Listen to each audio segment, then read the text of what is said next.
بسم اللہ الرحمن الرحیم۔ عزیز طلباء السلام علیکم۔ کاروان اردو برائے جماعت افتم مورخہ 2 ستمبر 2020۔ آج کے سبق کا نام حکایات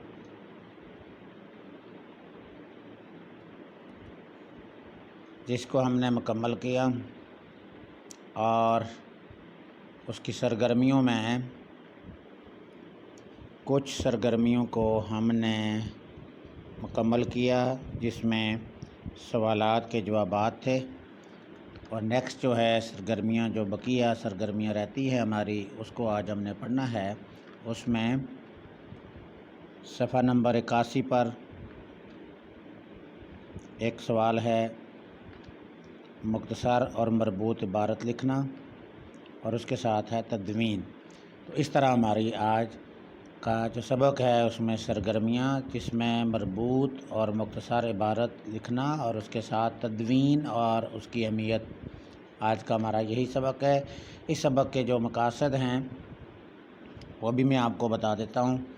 سب سے پہلے نمبر 1، طلبہ مختلف الفاظ کے ذریعے مختصر اور مربوط عبارت لکھنا سیکھ سکیں، یعنی مختلف الفاظ دیے ہوئے ہیں کتاب کے صفحہ نمبر 81 پر سوال نمبر 4 ہے۔ اس میں کچھ الفاظ ہیں جن کی مدد سے، یعنی ان کو استعمال میں لاتے ہوئے ایک مختصر اور مربوط عبارت لکھنی ہے۔ نمبر 2، تدوین کا معنی اور مفہوم واضح کرنا، یعنی اس میں یہ ہوگا کہ تدوین کسے کہتے ہیں، اس کا مفہوم کیا ہے، اس کو اردو زبان کے لیے کیسے استعمال میں لایا جا سکتا ہے، یہ چیزیں آپ نے پڑھنی ہیں۔ اور نمبر 3، مختلف جملوں کی تدوین کرنا سیکھنا۔ کچھ جملے دیے ہوئے ہیں ان کی بھی تدوین کرنا ہے، آپ نے ان کو سیکھنا ہے کہ تدوین کیسے کی جاتی ہے۔ یہ 3 بنیادی مقاصد ہیں، ان کو مد نظر رکھتے ہوئے ہم نے آج کی سرگرمیوں کو مکمل کرنا ہے۔ تو بچوں حسب معمول میں آپ کو آج کی جو اچھی بات ہے وہ بھی بتا دیتا ہوں۔ دنیا میں کامیابی چاہتے ہو تو ماں باپ کی خدمت کرو۔ بڑا آسان سا طریقہ ہے، جس کے لیے نہ کہیں دور جانا پڑتا ہے، نہ کوئی زیادہ محنت کی ضرورت ہوتی ہے۔ وہی ماں باپ جنہوں نے ہماری پرورش کی ہوتی ہے، پالا پوسا ہوتا ہے، بس ان کی خدمت کرنا ہے، تو اس سے ہماری دنیا کی بھی اور آخرت کی بھی کامیابی ہمیں نصیب ہو جائے گی۔ اس لیے بچوں یہ یاد رکھو، خدمت کرنی ہے تو ماں باپ کی خدمت کرنی ہے۔ اگر کامیابی چاہتے ہیں تو ماں باپ کی خدمت ہر صورت میں کرنا نہ بھولیے گا۔ آئیے آج کے سبق کا آغاز کرتے ہیں۔ سرگرمیوں میں سوال نمبر 4 ہے، پیج نمبر بتا دیا 81۔ ان الفاظ میں سے کسی 5 کو استعمال کرتے ہوئے ایک مختصر اور مربوط عبارت تحریر کیجیے۔ کل 6 الفاظ ہیں جن کو استعمال میں لانا ہے، 5 کریں 6 کریں، الغرض کہ آپ نے ان کا استعمال اس انداز میں کرنا ہے کہ ایک مختصر اور جامع اور مربوط جس کا باہمی ربط ہو۔ اگر پہلا لفظ استعمال کرنا ہے تو اس کا استعمال جو ہے کرتے ہوئے دوسرے جملے کے ساتھ ربط کا ہونا ضروری ہے، اور دوسرے کا ربط پہلے کے ساتھ ربط ہونا، یعنی مربوط انداز سے ایک لکھنی ہے، یعنی اس کا جوڑ آنا چاہیے، ایک تعلق آنا چاہیے اس کے ساتھ، اس انداز سے ایک عبارت لکھنی ہے۔ تو یعنی یہ عبارت جو ہے ان الفاظ کو استعمال میں لاتے ہوئے خود بنائی جا سکتی ہے۔ ایک مشق میں نے کی ہے جو میں آپ کو بتا دیتا ہوں، لیکن اس سے ہٹ کے بھی آپ اپنے طور پر بھی اگر کوئی عبارت لکھنا جانتے ہیں، اس کی پریکٹس کر سکتے ہیں تو ضرور کیجیے گا۔ مختصر اور مربوط عبارت مختلف الفاظ کی مدد سے، جیسے الفاظ میں نے آپ کو بتا دیا کہ مہمان، سستانہ، خیر و برکت، تواضع، نیت، دعا۔ تو میں نے ایک بنائی ہے عبارت، آپ کو پڑھ کے سنا بھی دیتا ہوں۔ کل شام ہمارے گھر میں مہمان آئے، ہم نے خلوص نیت سے مہمان کی خاطر تواضع کی۔ یہاں پہ اگر دیکھیں تو میں نے مہمان کا استعمال بھی کر لیا، خیر و برکت کو بھی استعمال میں لے لیا، اور نیت کو بھی۔ 3 الفاظ تو میں نے ایک جملے میں استعمال کر لیے، اور ربط بھی دیکھ سکتے ہیں۔ پھر نیکسٹ دیکھیے گا، جو بقیہ الفاظ رہتے ہیں ان کو استعمال کیسے کیا گیا۔ مہمان کھانا کھانے کے بعد کچھ دیر کے لیے سستائے، یا اس میں سستانے لگے بھی کہہ سکتے ہیں آپ، سستانہ کا استعمال بھی کر لیا۔ واپس جاتے انہوں نے ہمارے لیے خیر و برکت کی دعا کی۔ اس میں ہمیں خیر و برکت جو ایک ترکیب ہے، الفاظ ہیں، اس کو بھی استعمال میں لے لیا اور دعا کو بھی استعمال کیا۔ اس طرح سے ہماری ایک عبارت مربوط انداز میں بن گئی، اور اس میں تمام تر الفاظ کا بھی استعمال ہو گیا۔ تو اس طرح سے اگر اس سے ہٹ کے اس کو بطور مثال لیتے ہوئے اگر آپ کوئی اور عبارت بنانا چاہ رہے ہیں تو آپ ضرور بنائیے گا۔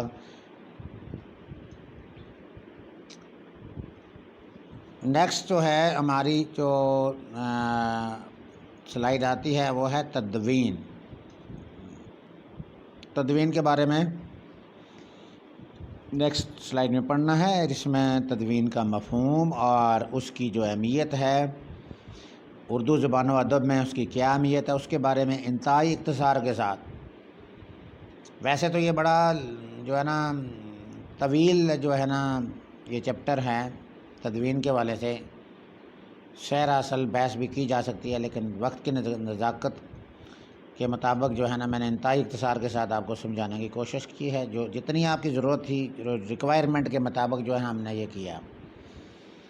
تدوین کو سمجھنا ہے آپ نے اچھے انداز سے۔ سب سے پہلے تدوین کا مفہوم اور اس کی اہمیت۔ تدوین کا لفظ عربی زبان سے لیا گیا ہے،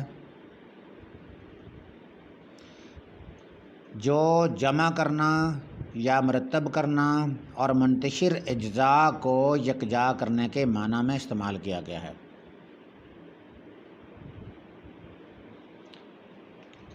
اسی طرح اگر کوئی مصنف کتاب لکھتا ہے تو اس کے حوالے سے بھی تدوین کیا چیز ہوتی ہے اس کو بھی سمجھانا ہے۔ مصنف اپنی کتاب کی کتابت خود نہیں کرتا، اس لیے بعض اوقات کاتبین اپنی بساط اور سمجھ کے مطابق کتابت کرتے ہوئے غیر دانستہ طور پر غلطیاں بھی کر جاتے ہیں۔ اس طرح کتاب کے متن میں رد و بدل ہو جاتا ہے۔ اس پیراگراف کو آپ نے سمجھنا ہے۔ مصنف سے مراد کتاب لکھنے والا، رائٹر۔ جب کوئی کتاب لکھتا ہے تو اس کا جو اپنی تحریر ہوتی ہے، جو کتاب کا اصل متن ہوتا ہے، اصل عبارت ہوتی ہے، اس کو لکھنے کے لیے آگے اس نے کاتب کے حوالے اس کو کرنا، جو آگے مزید اس کی کتابت کرتا ہے۔ دوسرے الفاظ میں آپ کہہ سکتے ہیں اس کو پرنٹ کرتا ہے، ٹائپ کرتا ہے۔ تو وہ لکھنے والے پھر مزید جو ہیں پرنٹ کرنے والے جو کاتبین ہیں، وہ اپنی انداز، اپنی سمجھ اور اپنے بساط کے مطابق اس کی کتابت کرتے ہیں۔ بعض اوقات نہ جانتے ہو بھی، غیر دانستہ طور پر بھی ان سے کوئی غلطیاں سرزد ہو جاتی ہیں، اور اس طرح سے کیا ہو جاتا ہے کہ کتاب کے جو متن ہے، متن وہ چیز ہوتی ہے جو مصنف کی کتاب کی لکھائی جو ہوتی ہے اس کی اصل عبارت کو متن کہا جاتا ہے۔ اس میں پھر کاتبین جو ہے ان میں رد و بدل کر دیتے ہیں، ان میں تبدیلی آئے، کوئی نہ کوئی چینج آ جاتی ہے، اور وہ چینج کون کر دیتے ہیں؟ کاتبین جو ہوتے ہیں، کتابت کا کام کرنے والے جو ہوتے ہیں۔ مصنف چینج نہیں کرتا۔ مصنف کی جو اصل عبارت ہوتی ہے کتاب کی، اوریجنل جو کنٹینٹ ہوتا ہے، اس میں جو چینج آ جاتی ہے، کوئی غلطیاں مسٹیکس آ جاتی ہیں، وہ جو ہیں ان کو دور کرنا جو ہے نا دراصل تدوین ہی کہلاتا ہے۔ اب اس کی ایک تعریف میں آپ کو بتا دیتا ہوں۔ کسی بھی گفتگو اور تحریر میں سے غیر ضروری اور اضافی الفاظ کو نکالنا اور تحریر کو درست کرنا تدوین کہلاتا ہے۔ یعنی جو گفتگو ہے، جو تحریر ہے، چاہے کوئی کتاب کی صورت میں ہے، کوئی عام گفتگو کی صورت میں ہے، اس میں جو غیر ضروری اور اضافی زائد قسم کے جو الفاظ ہوتے ہیں ان کو مائنس کر دینا، نکال دینا اور پھر دوبارہ نئے سرے سے اس تحریر کو درست کر کے لکھنے کو تدوین کہا جاتا ہے۔ امید ہے یہ سمجھ میں آپ کو آ گیا گا تدوین کیا چیز ہوتی ہے۔ اب اس کی مثال ہے، کتاب پر موجود ہے، لکھا ہوا ہے۔ مثال یہ ہے جی، حاجی آب زمزم کا پانی لاتے ہیں۔ یہ غلط فقرہ ہے، اس میں غلطیاں ہیں۔ اب اس کی تدوین کیسے کرنی ہے؟ اس میں جو غلطیاں ان کو نکال کے ایک نیا جملہ جو درست انداز میں لکھا جائے گا وہ اصل میں تدوین ہوگی۔ حاجی آب زمزم کا پانی لاتے ہیں۔ تو بچوں ذرا غور فرمائیں، یہاں پر حاجی کا لفظ تو ایک بار آیا، ٹھیک ہو گیا۔ آب کا معنی بھی پانی ہوتا ہے اور پانی بذات خود پانی ہے، تو اس لیے یہاں آب اور پانی میں سے دو مختلف الفاظ ہیں، ان میں سے کسی ایک کو آپ نے جملے کے اندر آپ نے استعمال میں لانا ہے۔ چاہے آپ حاجی آب زمزم لاتے ہیں کہہ دیں، اس کو یہ درست ہو جائے گا اور یہ تدوین ہو جائے گی اس کی، یہ درست جملہ بن جائے گا۔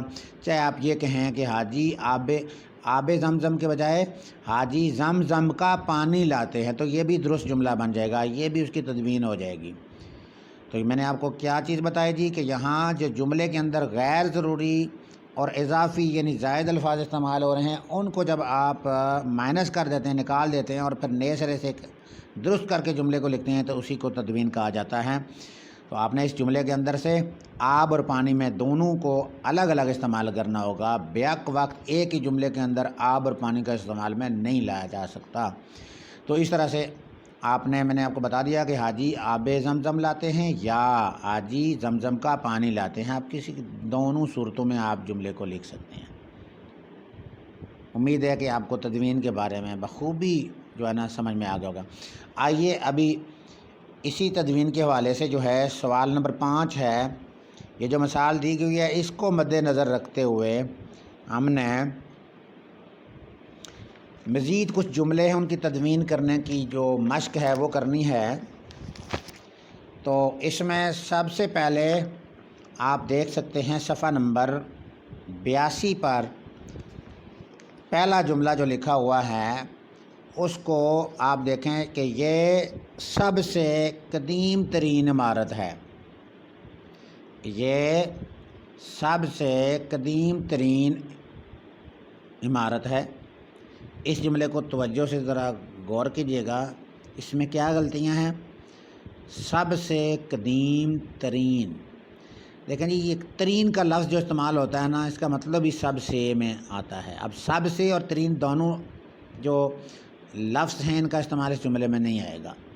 تو اس کی درستگی کرنے کے لیے آپ نے یہاں سے یا تو سب سے کو نکالنا ہوگا تو یا پھر ترین کو نکالنا ہوگا، بیچ میں زائد جو یہ الفاظ ان کو مائنس کر کے اپنے ایک نیا جملہ بنانا ہے۔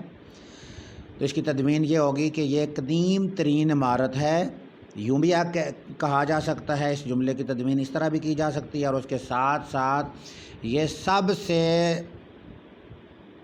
قدیم عمارت ہے، یوں بھی یہ جملہ درست کیا جا سکتا ہے، اور اس طرح یہ بھی اس کی تدوین ہو سکتی ہے۔ نیکسٹ بے یعنی دوسرا جملہ جو ہے وہ سر راہ سڑک پر کھڑے ہیں۔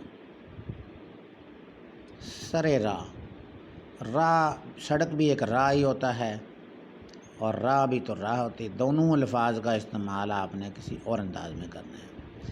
اس کے لیے آپ نے جو غیر ضروری لفظ ہے سر راہ اس کو مائنس کر دیں اور اس کی تدوین بن جائے گی وہ سڑک پر کھڑے ہیں، یا وہ سر راہ کھڑے ہیں۔ سر راہ کا مطلب یہی ہوتا ہے راستے پر کھڑے ہیں، دونوں میں سے کسی ایک کو آپ مائنس کر دیں، اور ان کا استعمال اگر الگ الگ کرنا ہے تو بہر کیف یہ ہے کہ ان دو مختلف الفاظ میں سے ایک کا استعمال کرنا ہے اور اس طرح سے آپ کا جملہ درست ہو جائے گا اور یہی اس کی تدوین ہوگی۔ نیکسٹ، جو جملہ ہے غلط جملہ ہے اور اس کی تدوین آپ نے کرنی ہے کہ چاند رات کی رات کو بازاروں میں بہت چہل پہل ہوتی ہے۔ یہ جملہ غلط ہے اور اس کی درستگی کس طرح کرنی ہے آپ نے؟ دیکھیں، یہ چاند رات کی رات کو، اب رات دو دفعہ یہاں پہ جملے کے اندر آ گیا ہے، اس لیے یا تو آپ اس کو چاند رات کو الگ استعمال کریں گے، چاند رات کو بازاروں میں بہت چہل پہل ہوتی ہے، یہ اس کی تدوین ہو سکتی ہے، یا پھر آپ یہ کہہ سکتے ہیں کہ چاند کی رات کو بازاروں میں بہت چہل پہل ہوتی ہے۔ آپ دونوں میں سے کسی ایک حرف کو یا لفظ کو بیچ میں سے نکال دیں گے تو اس طرح سے پھر اس کی تدوین ہو جائے گی، اور یہ نیا جملہ جو آپ بنا سکتے ہیں کہ چاند رات کو بازاروں میں بہت چہل پہل ہوتی ہے، یہ اس کی تدوین ہو جاتی ہے اور یہ درست جملہ بن جاتا ہے۔ نیکسٹ، بے فضول باتیں مت کرو۔ بے فضول، تو اس جملے پہ اگر غور فرمائیں، سب سے پہلے عموماً ہم روزمرہ زندگی میں یہ لفظ بہت زیادہ استعمال کرتے ہیں اور یہ غلطی ہماری ایک زمانہ سے چلی آ رہی ہے، لیکن ہم اس پر توجہ نہیں دیتے۔ بے فضول، بے کا معنی بغیر، توجہ فرمائیے گا ان دو الفاظ پر۔ بے کا معنی بغیر ہوتا ہے اور فضول کا معنی بھی جو فضول ہوتا ہے۔ اگر آپ بے فضول لگائیں گے تو اس کا مطلب فضول کے بغیر، یہ تو معنی ہی بدل جاتا ہے۔ پھر بغیر فضول کے باتیں مت کرو، جب یہ جملہ بناؤ گے تو یہ تو پھر بھی الٹا ہو جائے گا، اس لیے آپ نے یہاں سے یا تو فضول کو نکالنا ہے، یعنی یہاں بے کو نکال کے آپ نے صرف فضول لگانا ہے کہ فضول باتیں مت کرو، پھر آپ کا جملہ درست ہو جائے گا اور اس کی تدوین بھی ہو جائے گی۔ تدوین میں کیا ہوگا؟ فضول باتیں مت کرو۔ نیکسٹ، جو غلط جملہ ہے، تم بلا وجہ خواہ مخواہ مجھے تنگ کر رہے ہو۔ یہاں پہ بلا وجہ اور خواہ مخواہ دونوں مختلف الفاظ جن کے معنی ایک جیسے آتے ہیں، اور دونوں کا استعمال کر کے آپ ایک جملے میں ان کا استعمال نہیں کر سکتے، یہ غلط جملہ ہے، اس لیے آپ نے اس کو ایک کو نکالنا ہے۔ یا تو لکھیں تم خواہ مخواہ مجھے تنگ کر رہے ہو، ایک صورت یہ بنتی ہے، اس کی درست جملہ بنانے کی تدوین ہو جاتی ہے، اور دوسری صورت جو بنتی ہے وہ یہ ہے کہ تم بلا وجہ مجھے تنگ کر رہے ہو، پھر یہ بھی تدوین ہو جاتی ہے۔ میں نے ان دونوں جملوں کی الگ الگ آپ کو بتا رہا ہوں کہ اس میں سے اگر دو مختلف الفاظ کو آپ استعمال کرتے ہیں تو الگ الگ جملہ کس حد تک بنتا ہے اور کیسے اس کی تدوین ہوتی ہے، تو توجہ سے ذرا ان کو آپ نے درست کرنا ہے۔ نیکسٹ، سب اہل محلہ نے مل کر محلے کے مسائل حل کیے۔ سب اہل محلہ نے مل کر محلے کے مسائل حل کیے۔ یہاں اہل کے معنی میں نے جب سابقے لا کے پڑھائے تھے تو اہل کے معنی بتائے تھے کہ والا یا والے۔ اہل محلہ کا معنی ہوتا ہے محلے والے، اور پھر ایک تو یہ ہو گیا اہل محلہ اور یعنی محلے والے، اور پھر آگے لکھا ہے کہ مل کر محلے کے مسائل حل کیے، اس لیے یہاں ایک ہی انداز میں سے آپ نے یا تو لکھنا ہے کہ سب نے مل کر محلے کے مسائل حل کیے، ایک تو یہ ہو سکتا ہے، یا پھر یہ ہو سکتا ہے کہ سب اہل محلہ نے مل کر مسائل حل کیے، اہل محلہ نے مل کر مسائل حل کیے۔ نیکسٹ جو ہے پھر ایک جملہ ہے کہ غریبوں کی مدد کار ثواب کا کام ہے۔ غریبوں کی مدد کار ثواب کا کام ہے۔ اب یہاں کار کے معنی بھی کام کے ہیں اور کام بھی اس میں استعمال ہوا ہے۔ اس جملے کے اندر دو لفظ ہیں جن کے ایک معنی ہیں، کار اور کام، دونوں کا معنی ایک ہی ہے۔ کار کے معنی بھی کام ہے اور کام کے معنی بھی کار ہے، یعنی ایک جیسے ہیں۔ اس لحاظ سے آپ نے یا تو آپ نے غریبوں کی مدد کار ثواب ہے، یوں آپ نے اس جملے کو درست کرنا ہے اور کام کو نکال دینا ہے، یا پھر اگر آپ نے اس کا استعمال کرنا ہے تو کار کو نکالنا ہے، غریبوں کی مدد کرنا ثواب کا کام ہے۔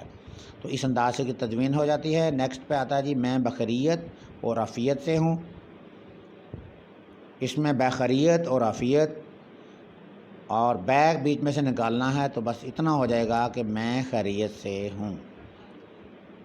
خیریت اور عافیت دونوں چونکہ معنی ہیں اور اس میں با کا معنی بھی ختم کر دینا ہے۔ میں عافیت سے ہوں یہ بھی درست ہے، میں خیریت سے ہوں یہ بھی درست ہے۔ اس لحاظ سے اس طرح تدوین کرنا آپ نے سیکھا۔ اور کچھ جو نیکسٹ ایک جو ہے نا جملہ ہے، آپ کے ذمہ کتنا پچھلا بقایا ہے۔ بچوں یہاں پہ پچھلا کا لفظ بھی بقایا کے معنوں میں استعمال ہوتا ہے اور بقایا کا لفظ پچھلا کے معنوں میں استعمال ہوتا ہے، اس لیے دونوں میں سے ایک جملہ، ایک لفظ کو نکالنا ہے، مائنس کرنا ہے، اور یا پھر دو الگ الگ لکھ سکتے ہیں۔ آپ کے ذمہ کتنا پچھلا ہے یعنی آپ کے ذمہ کتنا بقایا ہے، بس یہ درست ہے اور یہی اس کی تدوین ہے۔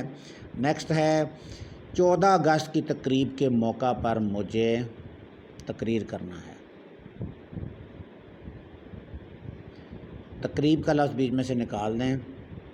14 اگست کی تقریب کے موقع پر مجھے تقریر کرنا ہے۔ اس کا آپ غور فرمائیں اگر تو تقریب تو ہے، اور پھر موقع اور تقریب دونوں کا استعمال یہاں پہ آپ نے نہیں کرنا ہے، بس 14 اگست کی تقریب پر مجھے تقریر کرنا ہے، بس اتنا درست ہے۔ یوں آج آپ نے تدوین کرنا سیکھا۔ آپ نے اس لیکچر کو بغور سننا ہے، پھر اس کو سمجھنا ہے، اور عموماً یہ ہوتا ہے کہ کچھ بچے بعد میں پھر کہتے ہیں جی ہمیں نظر نہیں آتا۔ بچوں نظر نہ بھی آئے تو آپ سن لیں تو آپ کو سمجھ میں آ جائے گا۔ آپ سب سے پہلے اصول یہ ہے کہ لیکچر کو جو ہے نا آپ ضرور سنیں، سننے کے بعد اچھا لگتا ہے تو رسپانس دیں، لائک کریں، پھر سبسکرائب کریں تاکہ ہمیں بھی پتہ چلے کہ آپ کو ہمارا لیکچر اچھا لگتا ہے، آپ کو سمجھ میں آئی ہے۔ اچھا لگے یا نہ لگے اتنا ضرور ہے کہ آپ کو سمجھ میں کس حد تک کوئی چیز آئی ہے اور آپ کا فائدہ کتنا ہوا ہے، یہ ہمارا بنیادی مقصد ہے کہ آپ کو زیادہ سے زیادہ فائدہ پہنچے۔ تو اس لحاظ سے آج جو ہے نا آپ کا جو سبق ہے اسی پہ آج مکمل کرتے ہیں اور اسی پہ اکتفا کرتے ہیں۔ جو ہے نا جو آپ کو جو ہے نا یہ جو جتنا لکھا پڑھا ہے اس کو آپ نے سمجھنا ہے، اور پھر سمجھ کر تدوین کا مفہوم اور اہمیت آپ نے اپنی نیٹ کاپی پر لکھنا ہے، اور یہ جملے جو ہیں ان کو درست کر کے دوبارہ ضرور لکھنا ہے۔ تو بچوں آج اسی پہ ختم کرتے ہیں۔ بہت شکریہ۔